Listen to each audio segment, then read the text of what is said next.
ఇప్పుడు కేవలం 7,999 up to 10 kgs వరకు బరువు తగ్గి అధిక బరువు నుంచి వచ్చే ప్రధాన సమస్యలను దూరం చేసుకోండి. విజయవాడ వరదలపై అధికార విపక్షాల మధ్య మాటల యుద్ధం నడుస్తోంది. అమరావతి మునిగిపోతుందని, విజయవాడ మునగడానికి బుడమేరు గేట్లు ఎత్తడమేనంటూ తప్పుడు ప్రచారం చేస్తున్నారని సీఎం చంద్రబాబు మండిపడ్డారు. బాబు వ్యాఖ్యలపై జగన్ కూడా ఆగ్రహాన్ని వ్యక్తం చేశారు. శనివారం రాత్రి బుడమేరు గేట్లు ఎందుకెత్తారో చెప్పాలంటూ డిమాండ్ చేశారు. అమరావతి మునిగిపోతుందంటారు, లేదంటే మొత్తం ఇక్కడ జరగడానికి బుడమేరు నేదు గేట్లు ఎత్తేసారంటారు. మా ఇల్లు కాపాడుకోవడానికి ఆ నీళ్లు తీసుకొచ్చి ఇక్కడ వదిలిపెట్టామంటారు. బుద్ధి జ్ఞానం ఉండాలి, కనీసం ఇంగిత జ్ఞానం ఉండాలి.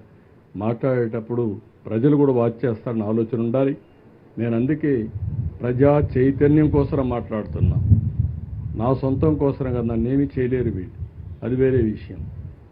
ఈ రాష్ట్రం ఏమవుతుంది ఇలాంటి దుర్మార్గుల వల్ల? కష్టాల్లో ఉన్నప్పుడు సానుభూతి చూపించకుండా విషాన్ని జిమ్మే వాళ్ళని ఏమనాలి? ఎందుకు ఇలాంటి పైశాచిక ఆనందాన్ని పొందుతున్నారు నాకైతే అర్థం కావడం. వెలగలేరు రెగ్యులేటర్ ఉంది, బుడమేరు మీద వెలగలేరు రెగ్యులేటర్ ఉంది. వెలగలేరు రెగ్యులేటర్ మీద ఉన్న లాక్స్ అంటే గేట్లు ఎవడెత్తాడు? శనివారం అర్ధరాత్రి తర్వాత ఎవడెత్తాడు? ఎందుకు ఎత్తాడు? చంద్రబాబు నాయుడు గారి అది ఎత్తకపోయిందంటే చంద్రబాబు నాయుడు గారి ఇల్లు మునిగేది. ఎందుకనంటే ఆ నీళ్లు ఇలా తిరుక్కుంటూ వెళ్లి చంద్రబాబు నాయుడు గారి ఇంటి దగ్గరికి వెళ్లేటివి, ఇల్లు చంద్రబాబు నాయుడు గారు మునిగేది.